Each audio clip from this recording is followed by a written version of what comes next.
We are so incredibly excited that you're here. Shanan Ballam is the Poet Laureate of Logan City, Utah, where she is also a senior lecturer for Utah State University's Department of English. Shanan earned her MFA in poetry writing from the University of Nebraska, Omaha. She is the author of chapbook The Red Riding Hood Papers and a full-length poetry manuscript, Pretty Marrow, a semifinalist for the 2010 Brittingham and Pollock Poetry Prizes and the 2010 Mae Swenson Award, the 2010 Philip Levine Poetry Prize, and the 2012 Louise Bogan Award. In 2012, it received first place in the Utah Division of Arts and Museums Original Writing Contest. In 2022, just days before the start of a semester in which I was actually supposed to take her introductory poetry class, Shanan suffered a massive stroke that left her without speech and the use of her entire right side. In spite, or perhaps because of this seemingly insurmountable experience, she's not stopped writing. As poet Lance Larson wrote in a review of her work, Shanan looked trouble squarely in the eye and wrote some of the most stunning poems I've ever had the pleasure of reading, collecting them under the title First Poems After the Stroke. Her poetry explores the brutal beauty of a life twined with the mythic, doing so with an unflinching closeness and fearless tenderness. Her language is electric and tactile. While reading, you could very reasonably expect to reach out and feel the texture of her words, the sharp edges of grief, the soft weight of witness, the intricate stitching of family ties. Throughout all her collections, Shanan's gift to the reader is a heightened perception of what can be sensed. The light tripping over the river's green gloss, the taste of lilies on the lips, the owl's voice slipping through your window in smeared color. Today, we'll be lucky enough to hear these poems in her own voice. Please join me in welcoming the extraordinary Shanan Ballam.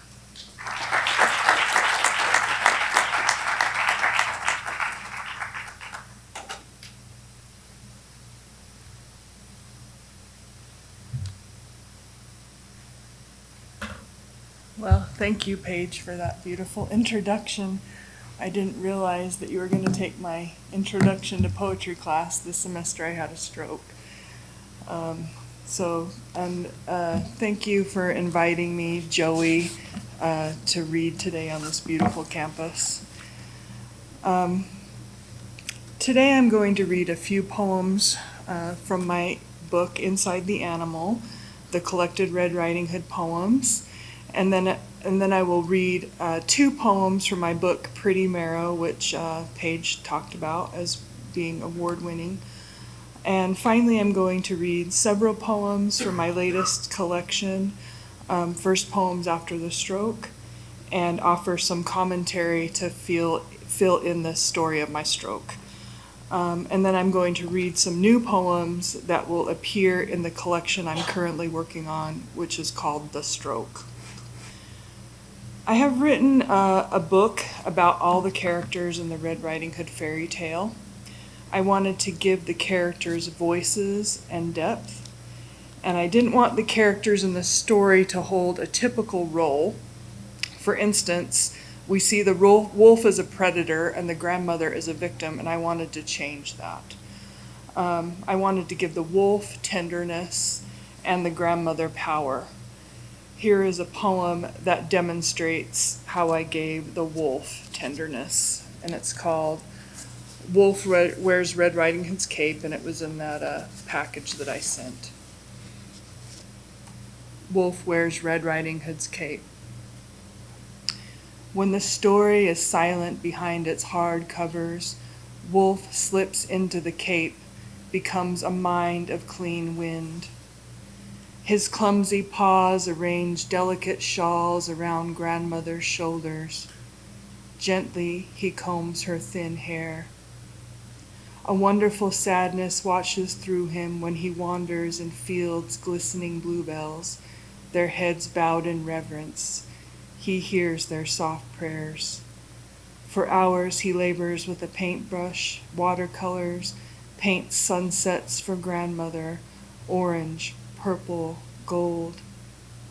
She fastens his pictures high on her walls. He floats in a cold river, opens his eyes underwater, feels the pure ecstasy of distortion. He sleeps next to grandmother. In the dark, She tells him of baby Moses adrift in his tiny ark. And here is a poem in the voice of the grandmother, and it's also in the package that I sent around. It's called Red Riding Hood's Grandmother, the Dress. If I dress myself in darkness, if across my face I draw a black lace veil, if for my granddaughter I sew a dress, a white dress, with hyacinth and crocus embroidered across the bodice, if I fasten a strong satin ribbon to tie around her waist, if down the back I fix glistening pearl buttons, God, oh my God, allow her to become another girl, one who will glide like an angel past evil, past danger, arriving always at my gate. I also wrote poems about the objects in the story. I tried to imagine how they felt and what they would desire. So this one's called Grandmother's Bed. All afternoon the bed dreamed it was a door. It felt the old woman's eye pressed to spy through its tiny, exquisite peephole. It relished the heavy pleasure of being opened. It thrilled at the feeling of the child passing over its threshold, that strip of gold nailed tight in one place. It stood solid, refused to splinter, stood sturdy against the dreadful winds and bitter drifts. It stood proud, adorned with fragrant wreaths of evergreen, smiling secretly when it felt the clean click of its latch snapping into place. It didn't flinch when the wicked or desperate beat its face, demanding to get in. But when the bed woke from the dream, it was only a bed with its soft belly and no way to slam shut against the fat wolf who wore the old woman's nightdress, no way to protect the quilts. He yanked them open, slipped inside.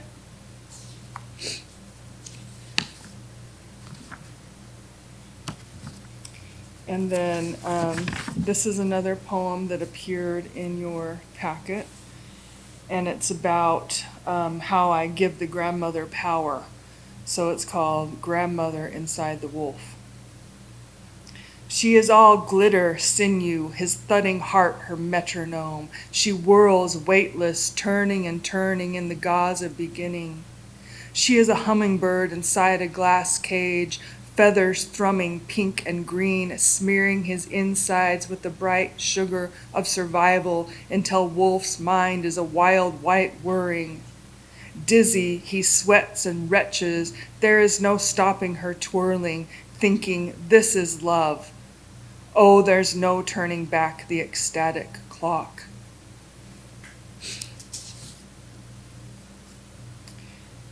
And now I'm going to transition into reading poems that appear in my book, Pretty Marrow, which will be for sale here, I think. And this is what it looks like. And I forgot to show you what the inside the animal looks like. So I'm going to do that now. Here's inside the animal. And so the first poem I'm going to read is about a piece of garbage that I saw in the Logan River. Poems can literally be about anything. I read this poem at my youngest brother's funeral. He passed away when he was only 24 years old. So this is called My Paper Boat. You were an albino trout waving its tail in the river's cold current. But when I crept closer, I saw you were a white swath of plastic, perhaps fabric torn from a dress or paper. You were a suicide note or a love poem snagged on a ragged branch. I wanted to peel off my socks, wade into the shock of winter runoff, wanted to take you with me, your words, your little body. I imagined someone folded you into a warm pocket, dropped you by accident, or pinned you to a tree till spring wind ripped you down? Why did I not save you, lay you in the sun? Why did I not lift you, moss limp and lovely, press your river-blurred words to my face? You are my love note to the world, my paper boat. I wish you could let go and swirl away to a place unblemished, where light could pour its honey onto your face. I wish you could let go and forget I stood here on the bank, body filled with river stones, hand clutching a heavy set of keys. I should have opened my mouth to taste you, chewed and swallowed you, rescued you from unsnagging into new violence, tumble lick of rocks, river gnashing you, rag doll. Why did I not kneel, crawl into the river to you, my bright pinwheel?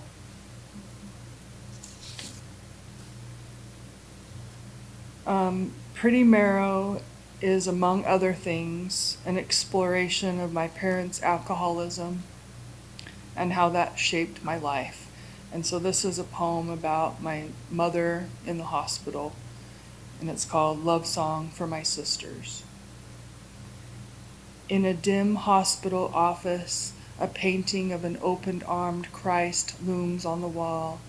At his feet, meek children, cherub pink, dressed in clean robes. My sisters and I sit below in scratchy chairs, our thick brown hair knotted quickly back.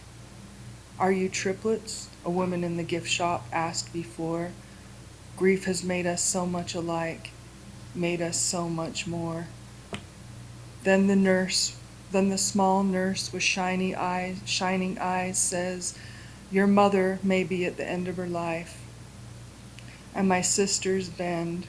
We all curve into the sweet breath of one another's hair as we sit in these, then other sticky chairs.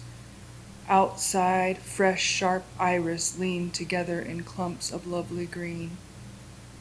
We have known so long, known it all. There was a note she wrote in shaky hand to make sure Livy got the bowling ball when she died, and the golf clubs too, which is all that's left besides the bills and a hope chest filled with baby shoes. In her room, we prepare our faces, scrub tears from our cheeks, lean over our mother, whisper, we have time, it will be different this time.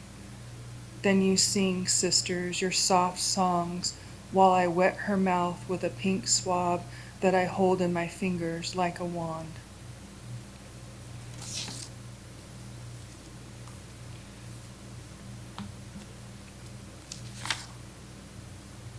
And now I'm going to transition into reading some poems that are about my stroke.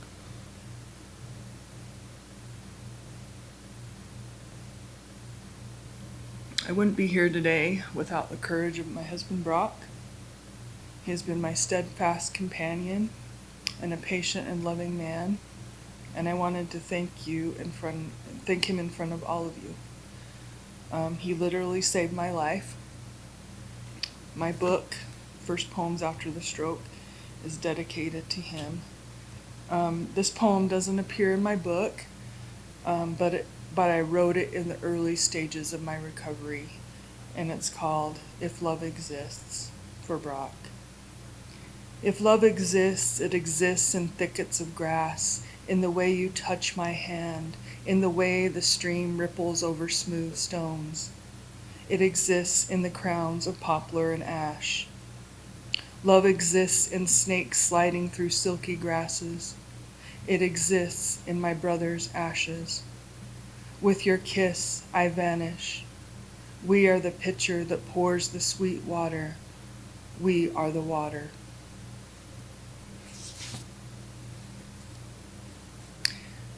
Now I'm going to read poems that appear in my chapbook, First Poems After the Stroke.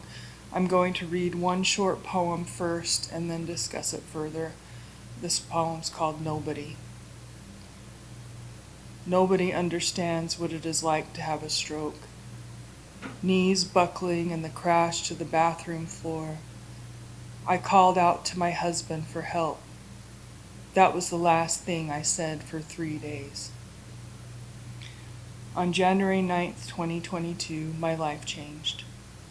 I was getting ready for bed when my knees buckled and I fell to the floor. I was still conscious during this whole thing, so I didn't have any relief. As the poem says, I managed to call out to my husband, Brock. The door was locked, so Brock had to pry it open with a screwdriver. I had the distinct feeling that I could still talk. I thought I was just being quiet on purpose. I survived a massive stroke that wiped out my ability to talk. I had expressive aphasia. It also left my entire right side paralyzed. I have regained the use of my hand and arm and almost all my speech. Stroke survivors make gains for years after their strokes due to a phenomenon called neuroplasticity, which is the ability for the brain to reroute itself. I felt disconnected in my mind and body, so the poem's forms reflect that feeling. They are all written in lowercase too, which is how the poems wanted to be written. So this, I don't know if you can see this, but they're all written this way. I was in the hospital for a week in intensive rehab for 3 weeks, where I learned how to dress myself, shower, and take my first steps. When the physical therapist put me on the scale to weigh me, I collapsed. To give you an idea about how little I was able to do, I could not even perform the simple action of turning my hand over. I had to relearn how to do that. I could not tie my shoes. I learned that I couldn't take anything for granted.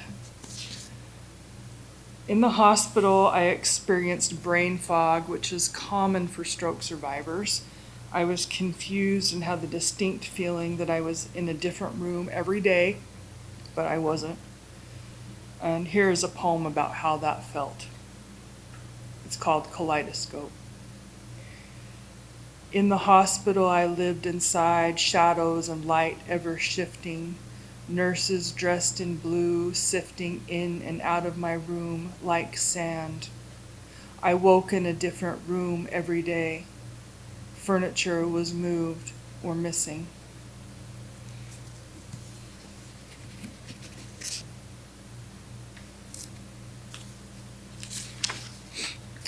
When I got home, I learned how to write by hand in home health by tracing letters on an erasable whiteboard with markers, a technique I learned from my speech therapist, Jamie Meekum. I was able to write my name on my phone on February 12th, 2022. To write the first poems, I used a technique that my speech therapist, Natalie Newhouse, taught me, and she was at the Ogden Regional Rehab Center where I went. Natalie Newhouse taught me, and that was just to look around the room and out the window and describe what I saw. I was relearning how to write poetry as I had to relearn how to do everything else. I couldn't type yet, so I used the dictation option in Microsoft Word, which means I could just talk and the computer would type what I said.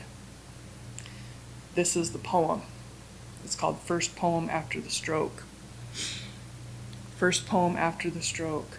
Rain of beads dripping down, alert and determined, I wake from the fog of my life. A scream of snow on the branches of the crabapple tree. I am a monarch butterfly who will emerge with wet wings jeweled with dew. I am a monarch butterfly with wings jeweled and a stained glass heart.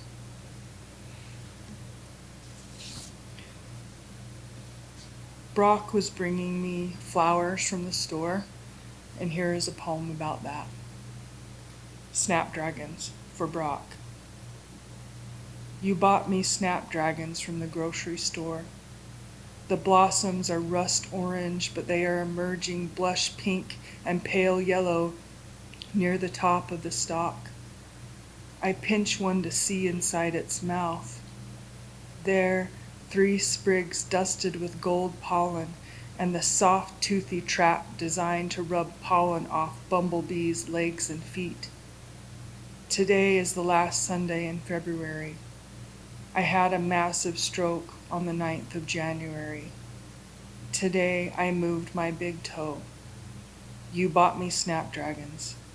You are my hero.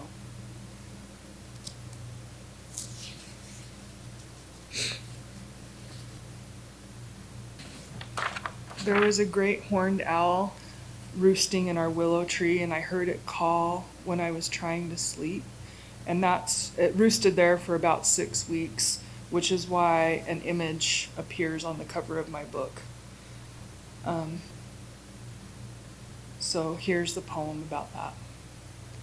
It's called The Dream. The dream. The shiny taste of rain when I inhale. Love leads us back to the things of this world. The pink roses unfurl perfume.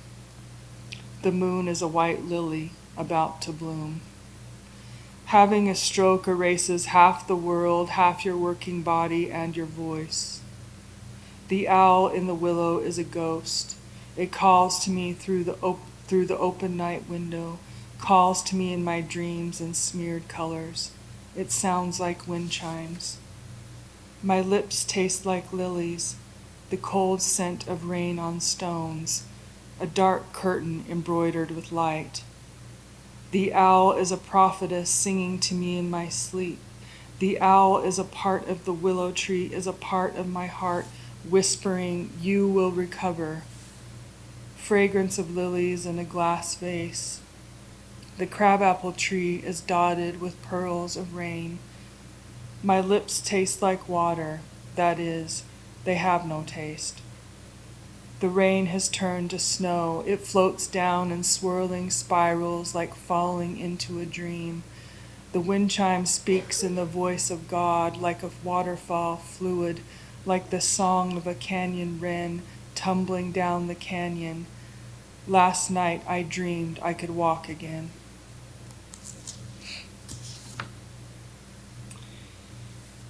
In April, Brock found some baby great horned owls in a nest in Wellsville on the path to Narrow Canyon. We drove over to see them, and I made it up the hill with my rolling walker, which was quite a feat for me at that time, and I was able to see the baby great horned owls through binoculars. So here's a poem about that experience. It's called The Owls. The owls. In the nest we spot them, 2 baby great horned owls, fluffy and camouflaged to look like decaying tree matter. Huge eyes, flecked with gold shimmer, stare out at us. A pink crabapple petal, thin as tissue paper, clings to my walker. Loosen your grip on helplessness and sorrow. The crocus petals are dusted with saffron, a wash of light on the ash tree, the gold light shining in the owl's eyes.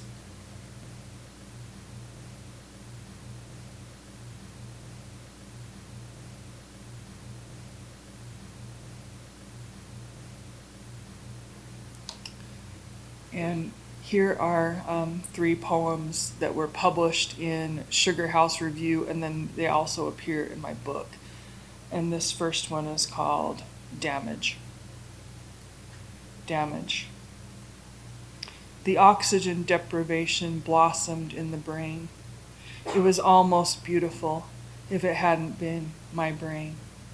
My right foot is numb, cold, and heavy as an anvil. I crashed to the tile floor.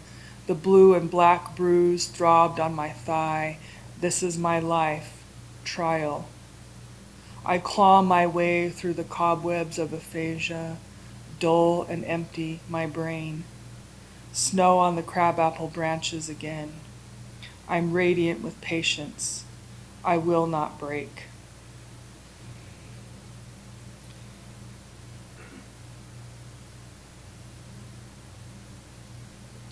I'm reading a book called Happiness and Healing After Stroke, and it encourages you to write down 5 major accomplishments since you had the stroke, and 10 accomplishments for the week. It also tells you to keep a daily journal of your successes, so years later, you can look back and see how far you've come. It tells you to focus on what you can do and don't dwell on what you can't do. So this is a poem about that.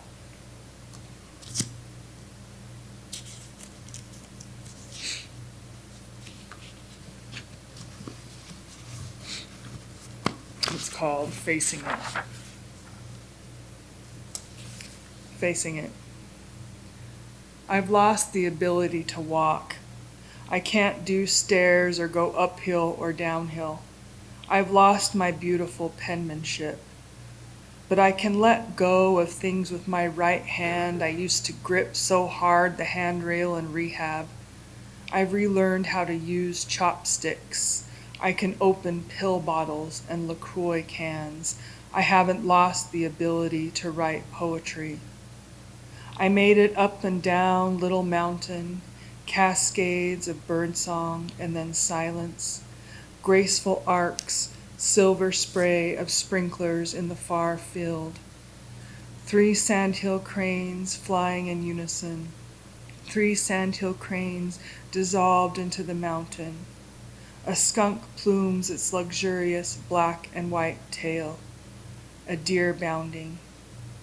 A monarch butterfly up close for the first time, flashing its wings, opening and closing its wings, perched on an elm leaf, mesmerizing near the river, perched on an elm leaf, opening and closing its wings near the river, opening and closing.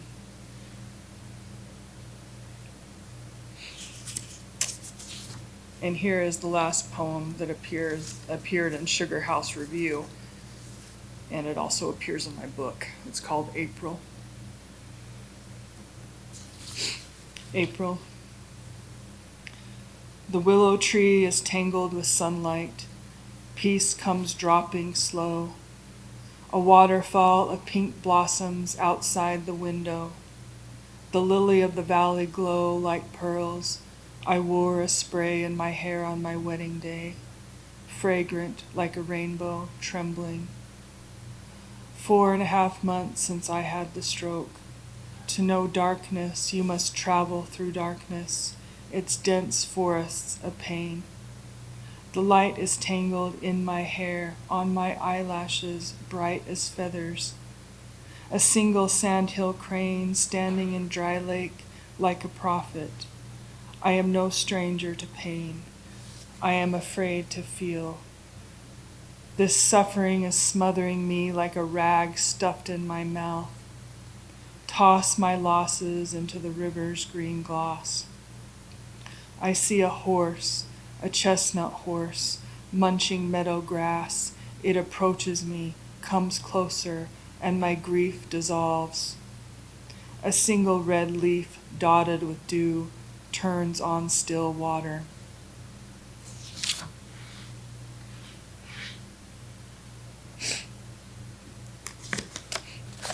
And so this is the last poem that appears in my book,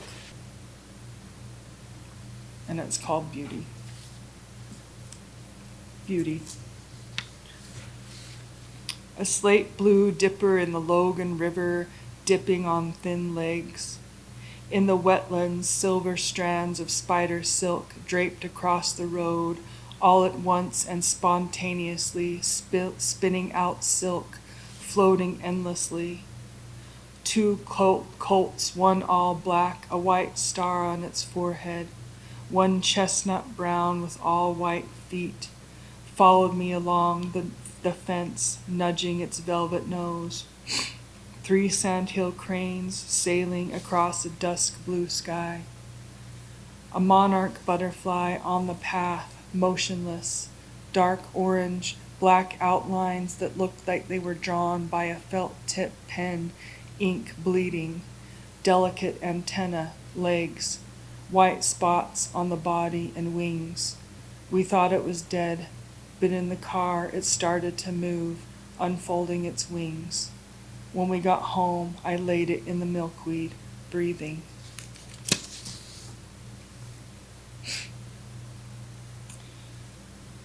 And now I'm going to transition into poems that don't appear in my book, but they will appear in my next collection I'm working on, which will be titled The Stroke. A stroke is a life-changing and painful and frustrating experience. This is a poem how it feels to have survived a stroke. It's called The Stroke. The stroke wears me like a cloak, itchy wool and hot, heavy, heavy, heavy. It weighs me down, drags my legs, trips me. I teeter like a sloppy puppet. It is stifling like a wedding dress with scratchy lace and a train that catches on the grass. It's like a lead weight on my foot, dragging me, gagging into an ocean of egg yolks, choking me, cloaking me with slime. It's like the smell of sodden diapers, rancid black banana peels. It's like a too tight bra that squeezes and sweats my breasts, like a corset with stiff boning, making it impossible to breathe. It's like wearing a leather collar that I can't rip off.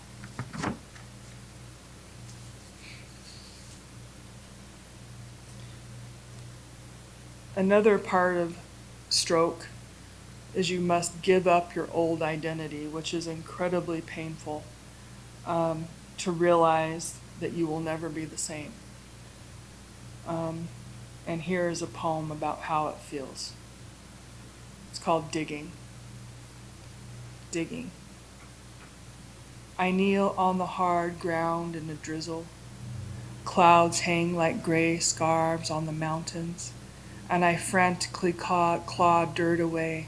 It cakes under my nails, from the shallow grave until I see myself, my blue face, a little dirt clinging to my eyelashes, smeared across my cheeks, my long brown hair tangled. Tenderly, I brush the dirt from my own eyes and place my lips to mine own lips, try to give myself CPR, pound my own chest, breathe warm breath into my cold lungs over and over and over. But I'm too late. Her face, her closed eyes with fine eyelashes, her eyes closed like the deafening long silence after a prayer ends. I grasp her limp hand. I want to be her again.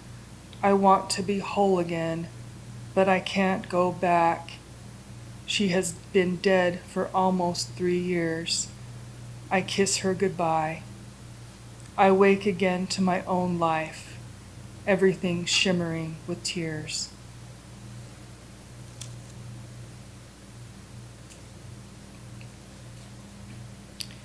I have 3 more poems to read today. From the stroke, I've learned the value of never giving up.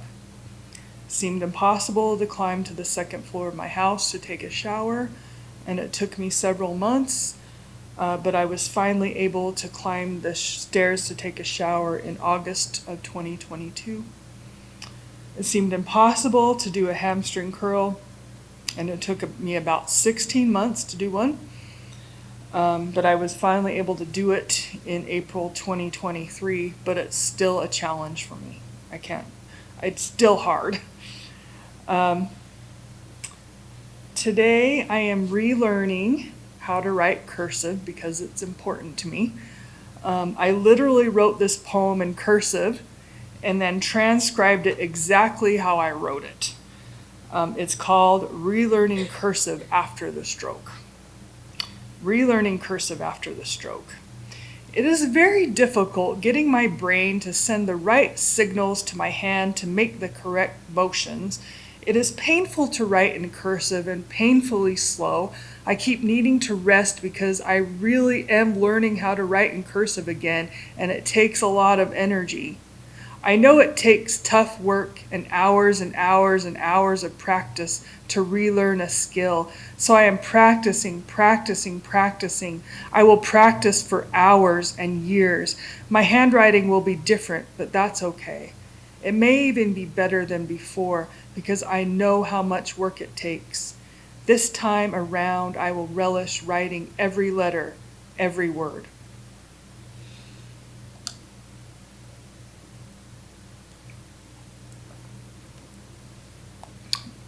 In order to relearn how to feel sensation in my foot, it's still numb after almost 3 years, and I don't know if it'll ever have feeling again.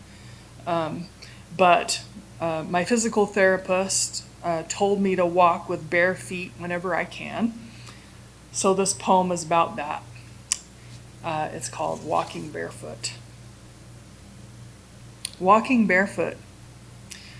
To regain function and feeling, I'm supposed to expose myself to new sensations and tell myself out loud to remind my brain.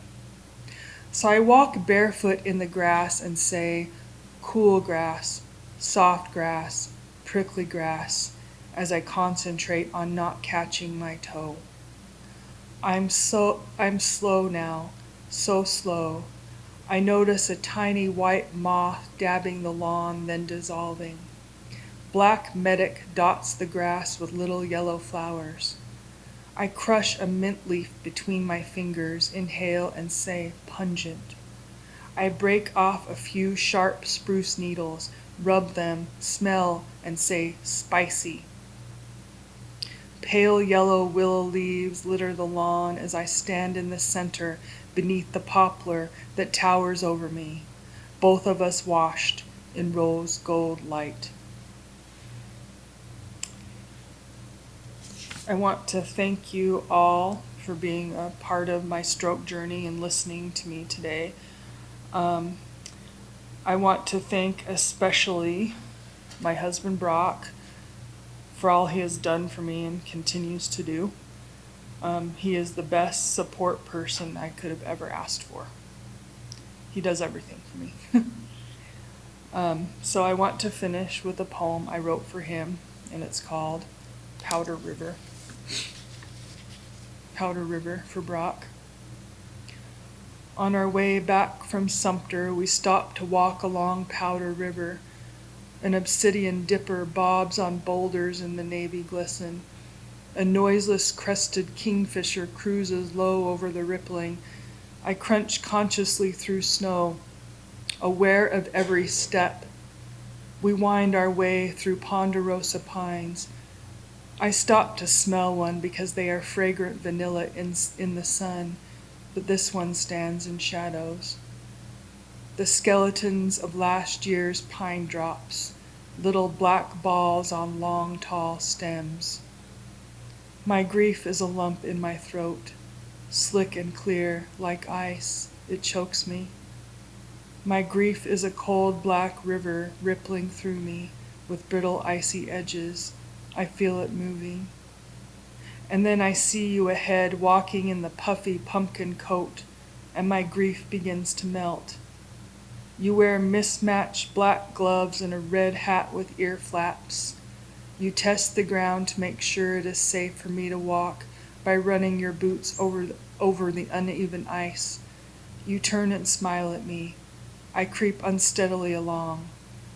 You give me the courage I need to go on. Thank you.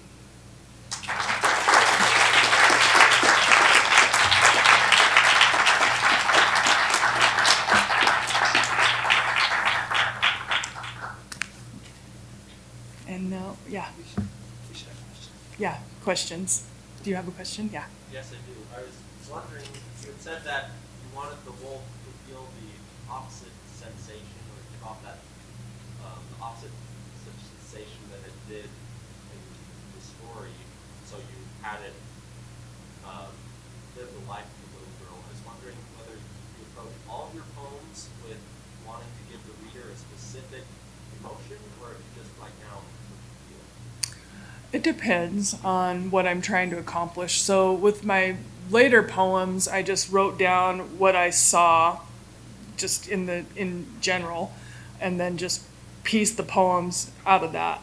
But my poems that I wrote before my stroke, I think that I want to make the reader feel a certain emotion, and I want to turn what their expectations on their head. So that's what I work toward mostly. Yeah. So, I have no pleasure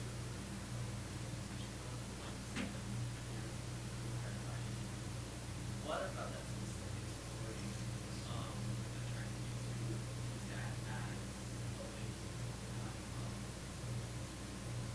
like a specific emotion that you can use to have the reader believe or have like an understanding? Okay. Well, I was trying to write poems about my sister's abusive husband. And so my mentor at the time told me that I needed to have a boundary to write that through. And so I chose the Red Riding Hood fairy tale because it had a predator, it had a grandmother, and the Red Riding Hood herself. And so my grandmother was really important to me.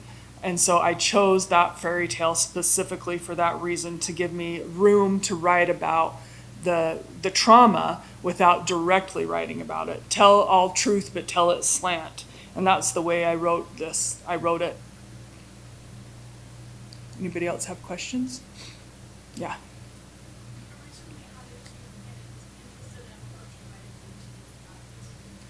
Oh, I've just always been, ever since I could pick up a pencil, I was writing poetry. So I wrote my first poems when I was 5 years old.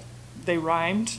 And so I wrote poems specifically because my grandmother liked them and she hung them on her walls. So most of the things in Wolf Wears Red Riding Hood's Cape were my experiences with my grandmother. And so, yeah, I just was always written poetry. And then I realized that I would have to go to school if I wanted to be really good. And so I went and got my MFA. Yeah. Thanks for your remarkable. Thank you. So this question is, how do you navigate the difference between the guy who experiences the world and all its contradictions, everything? The guy who takes the fact of confusion and amplitude into a poem. So how do you do that yourself? Yes. And the question is, how do you encourage students to do this? Okay. How do you leave things out and still have space? Okay. I think I understand your question. Well, I write everything down in my journal, and then I select through it and try to see whatever is good that would just make a good poem. And I select things out. And I don't know if I'm answering your question. And so, yeah, I select things out and I teach my students how to do that too. So I encourage them to write everything down, but just select the best parts to write a poem with. Does that answer your question? Other questions? Yeah.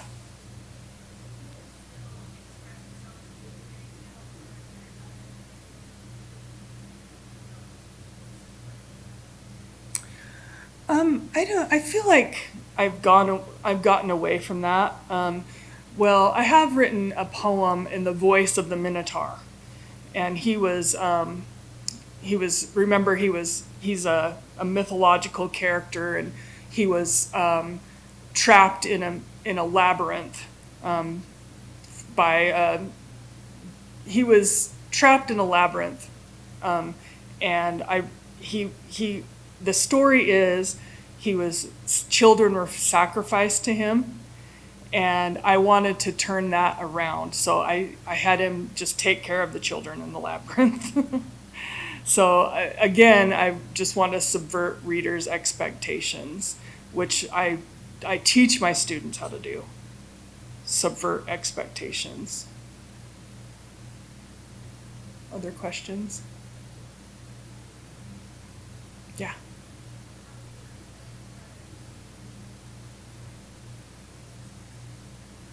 Yeah. Sylvia Plath has been a big influence on me, and so is Louise Gluck. And also my mentor, William Trowbridge, has been a huge influence on me. And he writes very different poems than I do. He's a serial comic poet. And Jane Kenyon has been an influence on me because she experienced trauma and she died of leukemia when she was quite young. And so I'm drawn to poets like that. And I'm also drawn to the older poets like Rumi. And I took inspiration from Rumi to write some of these poems. Particularly If Love Exists, I took that.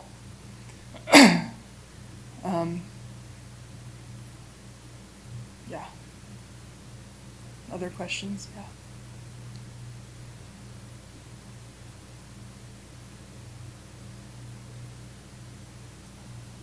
Okay. Thank you very much.